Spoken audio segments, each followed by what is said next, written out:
Hey YouTube, Andy Bombanny here, and I'm back again with another drawing, or in this case a painting.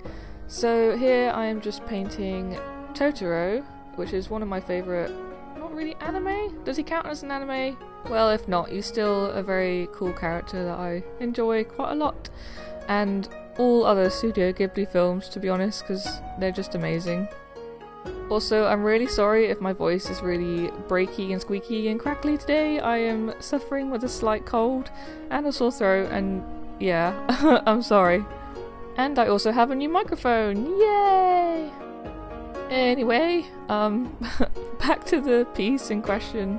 So I, again, didn't show the sketching or the line work because, again, it just takes too long, like in the previous video, so I'm literally just showing you the painting here and the details and the touch-ups, but I hope that's alright with you guys. I'm sorry if you'd rather see the sketching, but maybe one day I'll show you the entire process, but that would be a very long video.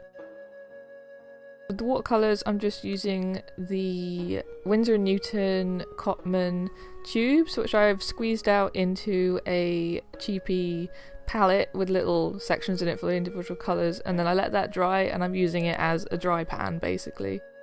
I prefer this method because it gives me total control of what colours I want in my palette and where I want them in the sequence, and it does work out being cheaper in the long run, I found.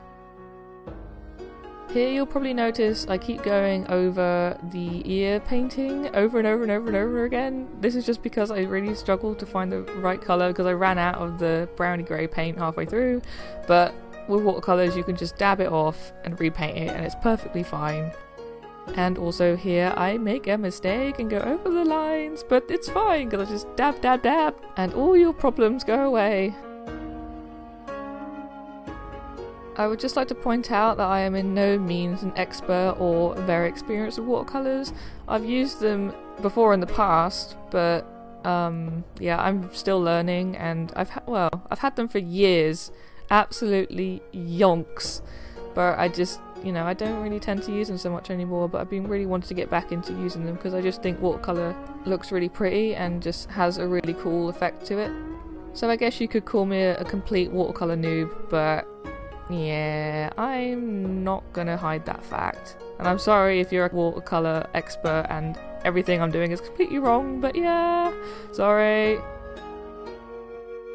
I'm also using Daler-Rowney Aquarine Watercolour paper for this, and my trusty Prismacolor Col-Erase pencils for the outlines in a brown I think I used.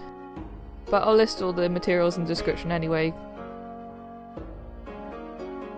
About halfway through me painting this, I realised that the blue for the sky that I used in the background was way too pale, so I did touch up later, which I didn't show, but you might notice it during the pencil part later.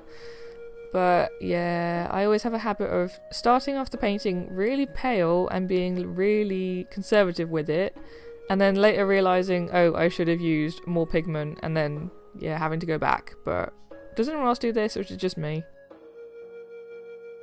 Now I'm just going back over the line art and adding some more details for the tree veins. Well, like, you know, the bark kind of has texture to it, that texture.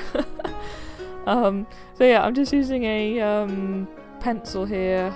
Can't remember the name of them myself. I'll leave them down in the comments.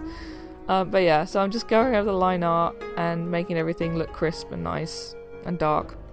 And just in case you're wondering why I'm using a brown pencil for this, I don't really like the look of black outlines, especially for stuff with watercolours, because the watercolours are so translucent and you're generally doing something so pale, I just don't like the harshness of the black, but that's just my personal preference.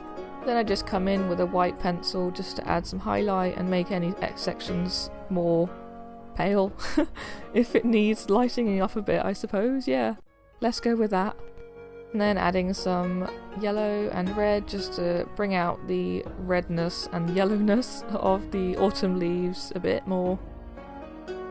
And there we have it, guys, my new Totoro painting with autumn leaves. There we go. I hope you enjoyed this video.